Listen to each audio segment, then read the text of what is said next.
يلا نعمل ماسك واحد هنقدر نستعمله للبشرة وللشعر. بالنسبة للبشرة بتاعتنا هيحارب علامات تقدم السن وهيبقى فيلر طبيعي، هيحارب الخطوط والتجاعيد وهيدي نضارة وحيوية للبشرة بتاعتنا.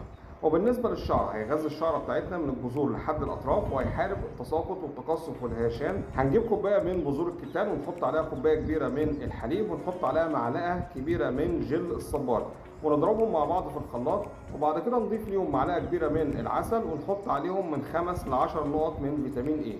نخلطهم مع بعض كويس ونحطهم في علبة محكمة الغلق ونحتفظ بيه في التلاجة. الماسك بتاعنا هنحطه على البشرة وعلى الشعر لمدة ساعة ونغسله، هنكرره مرتين في الأسبوع، والعلبة اللي عندنا هنحتفظ بيها من أسبوع ل 10 أيام في التلاجة.